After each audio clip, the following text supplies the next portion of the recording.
Wearable and e-bike hardware markets are hitting a wall. Global margins are compressing, and competing on specifications alone is a structural dead end. The Dandy Horse Inc. bypasses this consumer bottleneck with a structural inversion of software economics. This model converts low-margin hardware into high-margin data assets. The mechanism is the reverse royalty.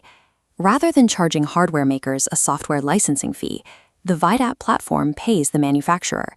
The OEM receives a recurring monthly dividend for acting as a passive data oracle. This table outlines payout scales. Tier 3 partners earn $1.36 per active device. Tier 2 earns $1.70. Tier 1 OEMs receive $2.04. At this scale, a Tier 1 partner projects over $6.12 million in recurring annual revenue without incremental costs. This shifts the hardware lifecycle from a point-of-sale transaction to a B2B annuity yielding ongoing dividends. To understand how a fitness watch generates institutional capital, we have to look at the individual user. Standard wellness apps aggregate step counts and heart rates, but that data fails to monetize at the corporate level because it lacks actuarial auditability. Self-insured employers require verified evidence to justify reducing their healthcare reserves. The VIDAT verification matrix, protected by U.S. Patent 11,998,801b2, bridges this gap. It passes raw telemetry from the OEM hardware through a strict validation layer, converting basic physical activity into audit-grade compliance data. This primary verification runs entirely in the background. The system passively analyzes GPS trajectory, motion signatures, and hardware UIDs. The user never has to manually check in to qualify a standard commute session. Because motion signatures vary, the validation logic is device-specific. E-bikes and helmet-mounted sensors operate under adjusted cadence validation windows compared to standard pedal cycle wearables. This frictionless background operation is a hard prerequisite. By eliminating user effort, the OEM maximizes rider adoption, ensuring a massive volume of audit-grade data flows continuously to institutional buyers. Where does the capital funding, that $2.04 monthly royalty, actually come from? This structural diagram tracks the money. Verified data originates from a single hardware device at the base and branches upward into 3 distinct institutional monetization silos. Silo 1 is HRRAS, or Healthcare Reserve Release as a Service. Here, verified behavioral data serves as a strict actuarial input for self-insured employers. When actuaries validate this data, it enables the employer to release approximately $340 per active rider per year from their insurer healthcare reserves back into working capital. Silo 2 is BCCAC, or Bicycle Commuter Carbon Avoidance Credits. This pillar quantifies the physical displacement of internal combustion engine miles. An ICE vehicle emits roughly 400 grams of CO2 per mile, while a bicycle emits about 34 grams. That verifiable difference generates credits that municipalities use for VMT mitigation banking, and corporations apply toward mandatory Scope 3 emissions reporting. Silo 3 is SlingShot. In this pathway, participating credit unions use the verified behavioral consistency of the rider as an alternative creditworthiness proxy to facilitate zero-interest e-bike lies. Across these silos, the Dandy Horse retains a $17 per employee per month SaaS fee from the institutions.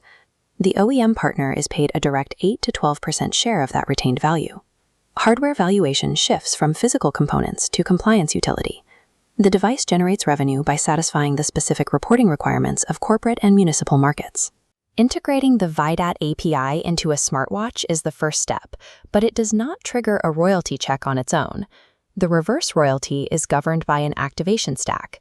This is a 5-layer logic gate dependency structure.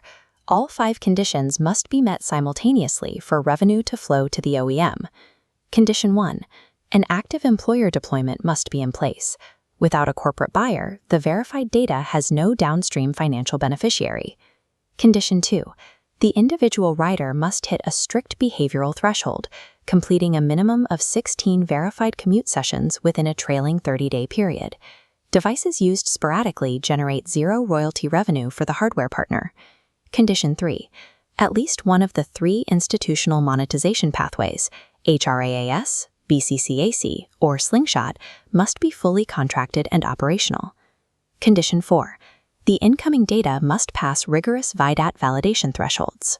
Sessions that fail GPS or motion accuracy checks due to poor sensor quality are entirely excluded. And Condition 5, specific only to the SlingShot silo, an active credit union partnership must be operational to issue the lending. The reverse royalty is a precisely triggered financial mechanism. It rewards OEMs who maintain highly active, consistent user bases deployed inside corporate wellness ecosystems. The timing for integration is immediate. 2026 marks a critical regulatory inflection point that creates instant institutional demand for OEM data. California SB 253 transforms what was once voluntary emissions reporting into mandatory Scope 3 corporate compliance.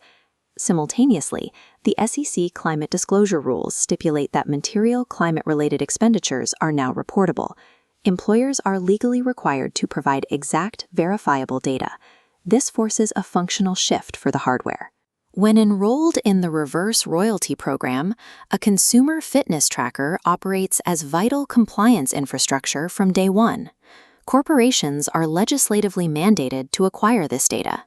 This legislative requirement creates a guaranteed market for OEM integration. Getting hardware integrated and generating revenue follows a strict 90-day onboarding timeline. The activation timeline has 3 gates. Gate 1, technical integration review, testing the API against the sensor matrix. Gate 2, pilot deployment, requiring an 85% verification rate for Tier 1 status. Gate 3, commercial agreement, activating the royalty payment schedule. The hardware market has matured. Continuing to compete solely on physical specs leaves manufacturers fighting for single-digit margins in an increasingly saturated consumer space.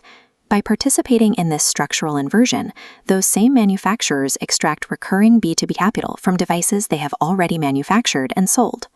Modern hardware value is generated through continuous activation and verified institutional use.